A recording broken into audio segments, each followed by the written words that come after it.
I'm Laurie Cardoza-Moore, and this is Focus on Israel.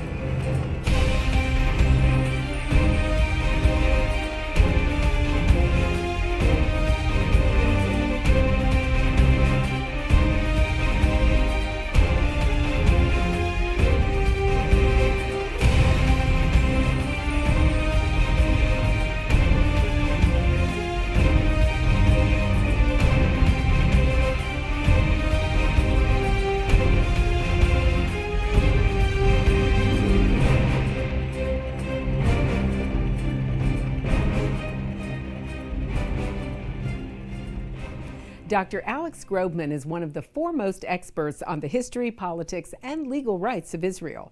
His many books and academic writings have established his reputation as the go-to person on Middle East policy. On our program today, Dr. Grobman will give us his analysis of the situation in the Middle East today and some background history of recent developments. Hello, and thank you for joining me today on Focus on Israel.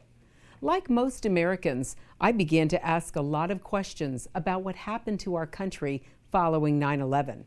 As I read and talked to experts, the issues of radical Islam and the attacks on America and Israel became extremely personal to me. I realized that Israel is facing threats from nearly every corner, from Iran's nuclear weapons program, from terrorist groups such as Hamas, Hezbollah, Al-Qaeda, and now ISIS. I also saw how much of the world comes against the Jewish state, from the UN to the European countries and to every one of Israel's neighbors. On this edition of Focus on Israel, we're going to be taking you to Dr. Alex Grobman's office. Dr. Grobman is a historian with an MA and Ph.D. in contemporary Jewish history with a major in the Shoah from the Hebrew University in Jerusalem. He is president of the Bren Institute, a think tank dealing with historical and contemporary issues affecting the Jewish community. Dr. Grobman established the first Holocaust Center in the U.S. under the auspices of a Jewish federation in St. Louis and served as its first director. He also served as the director of the Simon Wiesenthal Center in Los Angeles, where he was the founding editor-in-chief of the Simon Wiesenthal Annual, the first serial publication in the United States, focusing on the scholarly study of the Holocaust. Dr. Grobman is the author of several books, including Nations United: How the United Nations Undermines Israel and the West, Battling for Souls: The Va'ad Hatzalah Rescue Committee in Post-Holocaust Europe, Rekindling the Flame: American Jewish Chaplains and the Survivors of European Jewry, and Denying History: Who Says the Holocaust Never Happened? He was an editor of In Defense of the Survivors, the letters and documents of Oscar A. Mincer, AJDC legal advisor, Germany, 1945 to 46, and has edited 3 academic guides: Anne Frank in Historical Perspective, Those Who Dared, Rescuers and Rescued, and Schindler's List.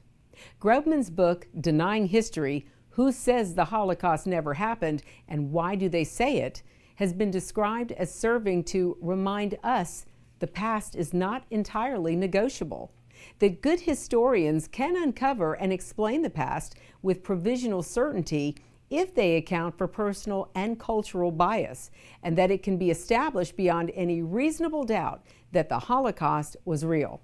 It looks closely at the methods employed by deniers and those used by legitimate historians. Holocaust denial, Grobman argues, is not just a Jewish issue. It is an attack on all history and the way we transmit the past to the future. He further reveals that Holocaust denial is not skepticism and that the revisionists are not being genuinely skeptical. Honest skepticism involves an inquisitive attitude which, as far as humanly possible, is not marred by political or ethnic prejudices. Skepticism also involves a willingness to follow the evidence wherever it leads, rather than ignoring that which does not fit preconceived desires. Listen and learn from one of my favorite authors and historians, Dr. Alex Grobman. The whole question of Palestine and the name is very controversial, but What we do know is that it has nothing to do with the present group of people living there. And that's the key issue, whereas we know that the Jews have historically been there. The Arabs who came afterwards, yes, there was a small indigenous population, but Palestine was not a country. It was connected to Syria, and it was a backwater area that few people had any concern with. The only issue there was taxes. How do we get taxes? But it was not kept up, and only it became an issue when the Jews started coming in and developing the land, and Arabs from other areas came in because it was very lucrative for them. So the whole idea of this distortion of history, that there was a Palestinian people that were there years ago for centuries, for that had their own identity, is simply made up. When you look at Palestine, the word Palestine, it doesn't even have any connection with the people today. So it's again an attempt to distort and convince people about something that simply never existed. It's a brilliant move. I mean, they know how to manipulate the media. They know how to manipulate with their victimhood, which is simply absurd. But we have to be smarter than that. We have to go back and look at the origins and say to ourselves what is truth and what's not. Because once we understand the truth, we realize that a lot of what they do is like a magician. They're fooling us. And if you look behind and you see the ways in which they're doing it, all of a sudden it becomes, are you kidding me? These people have no legitimacy. There's no right to what? Yeah, well, here's another example of they're related to every group that's ever been in Israel, in the land of Israel, but let them prove it. The question I always have is, they say that their origins were in the past. Where's the documentation? Show me. I want to see from an archaeological perspective, that they can prove their point. Instead of trying to berate us and say, yes, we were there, that's not an answer. Where is the proof? Where is the documentation? Where is the legitimacy to what you're telling us? They throw so many things at you with the idea that hopefully something will stick. What are they saying? Why do they say it? And where's the documentation? Where is the proof to show that this is the case? Just like when they claim settlements. What does that mean? There were no settlements before 1967, yet they still wanted to kill Jews. One of the things that people do not know is that during the Second World War, the Grand Mufti of Jerusalem went to Germany, where he did everything he could to urge his followers to sabotage, first of all, the West. He wanted the Allies to lose the war. So he was against democracy. He was against everything that we stand for. He wanted to destroy Britain. He wanted to destroy the United States. So that's the first issue. Secondly, he collaborated with he encouraged Hitler to kill Jews. And he wanted them to kill the 6 million Jews, and he wanted them then to go into the Middle East and to kill all of the Jews there. So here is a man who was anti-democratic, who hated the West, and he hated the Jews. Why? Because the Jews represented everything that was positive for our way of life. Actually, there are a couple of books that have come out in recent times about a number of Muslims who were protective of the Jews in their various communities. And that's very important to understand, that sometimes we try to put everybody in the same boat, and that's a mistake on every level. So there were, Martin Gilbert wrote a book on the subject, Robert Satloff wrote a book on the subject, two very good books on the documentation of individuals who helped Jews. Actually, it was very interesting that they were able to find people in Muslim countries that would actually admit to the fact, but they these were their neighbors, these were their friends, these are people that they felt they had to protect. It was part of their, and what they claim is this was part of their religious heritage, that they had to help. Unfortunately, they were the minority. Most Jews were thrown out, their property and whatever else they had were confiscated and taken away from them. When I hear people talk about the concept of a two-state solution, that will happen in the same way that if I sit in my home on December 25th as an Orthodox Jew waiting for Santa Claus to come down the chimney. It ain't going to happen. From the very beginning, they have made it very clear that they don't want a two-state solution. They want the destruction of Israel. They say it in word and they do it in deed. I can't tell you that I've heard anything, but I think, as I said, it's always on the back burner. When they feel that that it's to their advantage, they will bring it back again. They tried with, in November of 1975 with Zionism equals racism.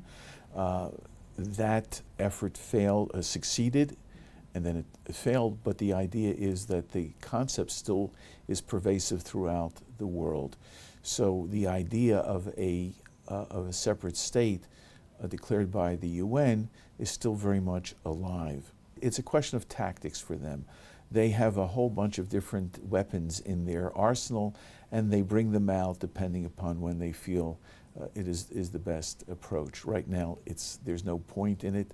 It's in abeyance. The United Nations, there's a certain irony that it was created specifically out of the ashes of the Holocaust in order to protect the Jewish people, and they're the body that declared in 1948 and then in 1949 to give the Jewish state membership in the United Nations, which meant that they gave it legitimacy, they gave it legality, international legality, and over years it has become a vehicle to undermine not only Israel but the West. And that happened as a result of more and more nations coming into being accepted as members, and the Arabs playing a more important role, particularly after the oil embargo became a major issue, and they were able to use their money and their influence to buy votes. It's become a very corrupting institution. When you have Libya and other major Arab countries that degrade women, prevent them from living a normal life in the way that we have in the West, they can't vote, they're chattel.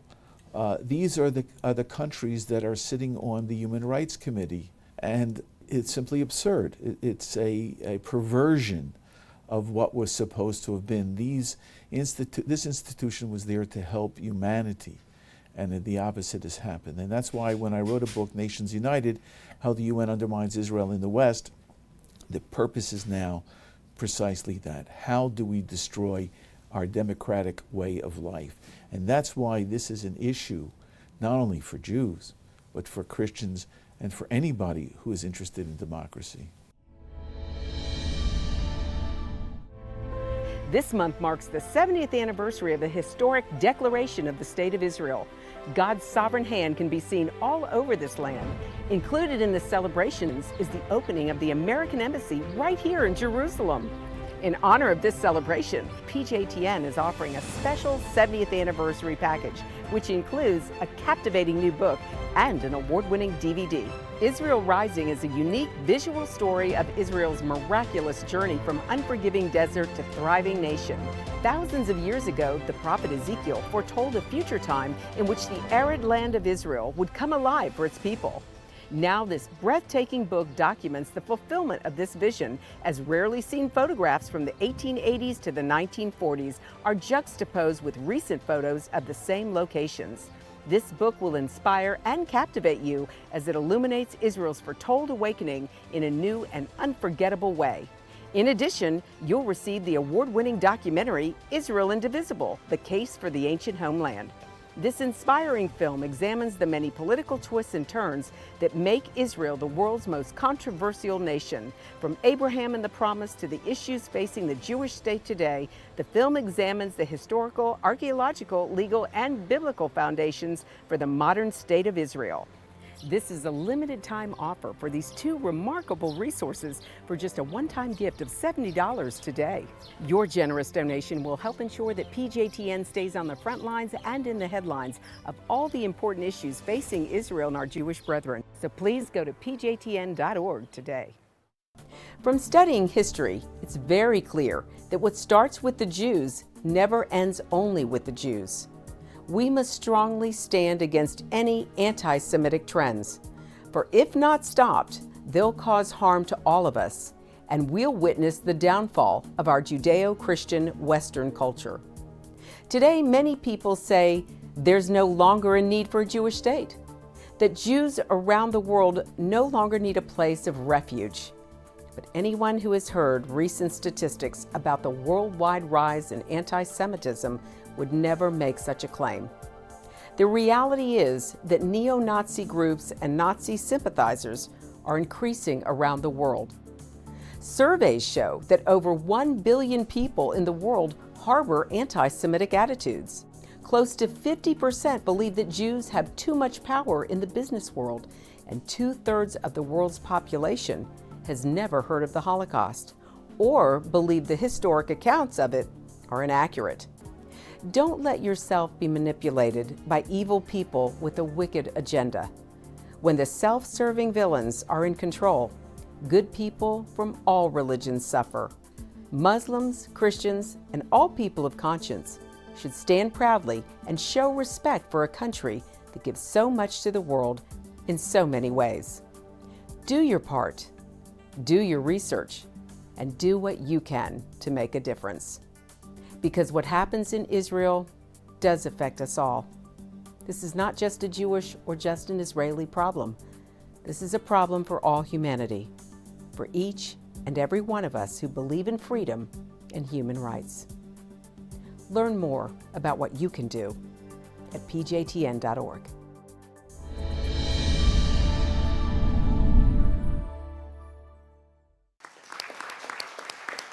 Our closing panelist, Dr. Alex Grobman. Dr. Grobman is a historian with a master's and PhD in contemporary Jewish history from the Hebrew University in Jerusalem. He is currently working on a book about the media bias towards Israel. Thank you, Lori. Since the 3rd century BCE, when the Hellenists first advanced the case against the Jewish people, an underlying animosity toward Jews has stayed basically constant, no matter what the grievance.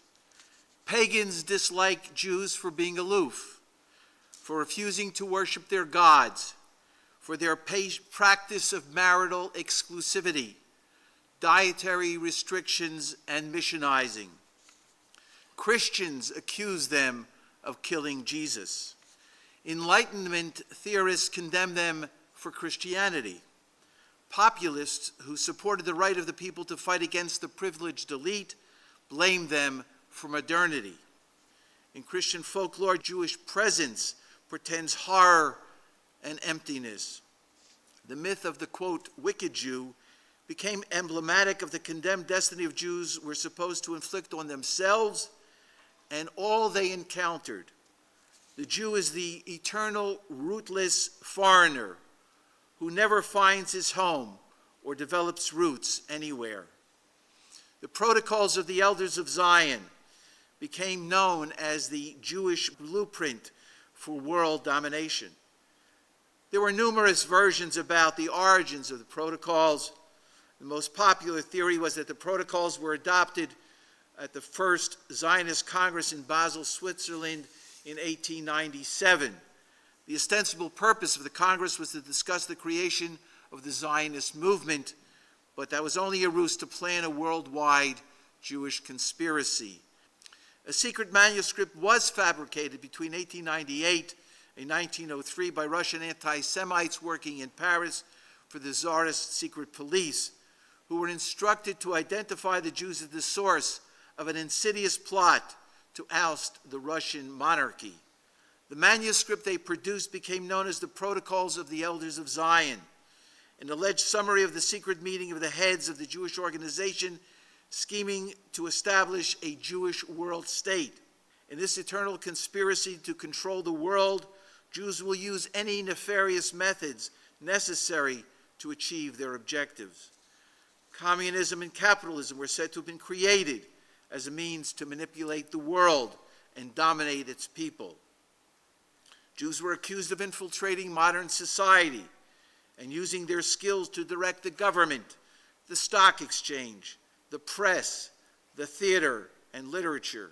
Hitler used the protocols to explain his theory of how Marxism had created a weapon by which international Jewish financiers could manipulate the world.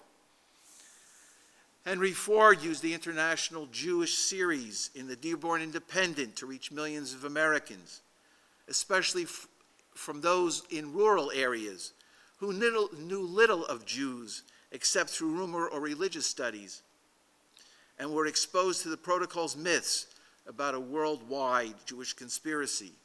The idea of Jewish 9/11 conspiracies and other theories about Jewish attempts to control the world have generated an entire cottage industry of books, pamphlets, videotapes, websites, and, quote, expert speakers on this subject.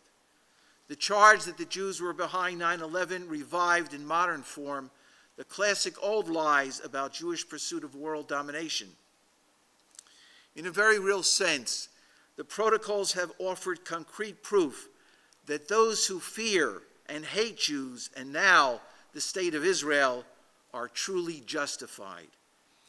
The protocols have been exposed by historians, journalists, politicians, police, and religious leaders.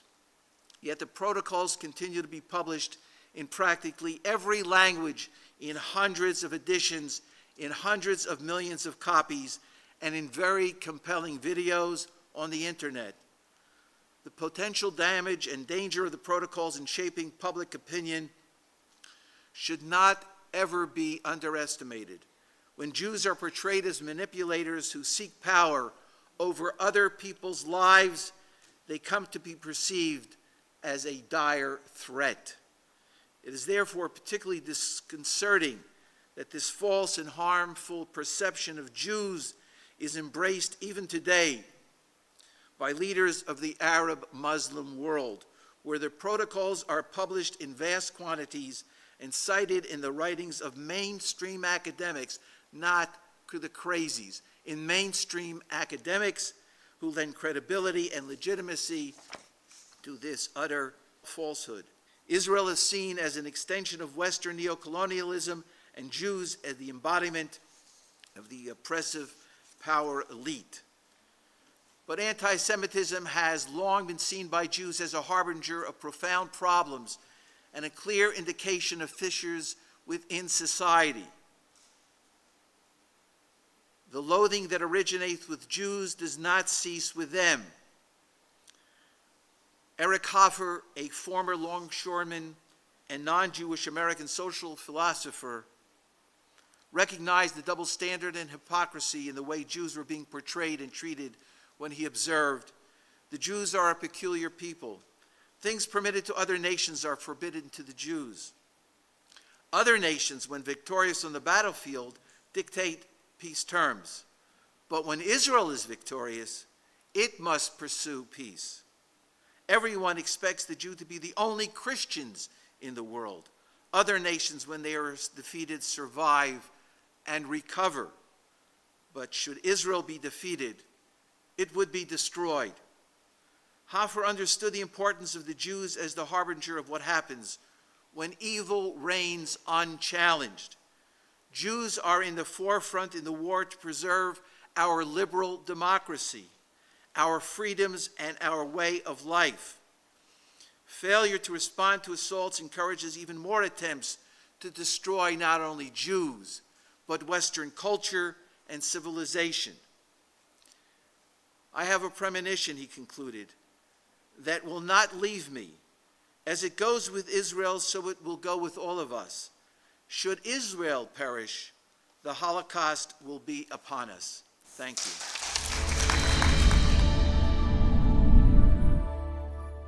That's our program for today, and I want you to know we appreciate hearing from you.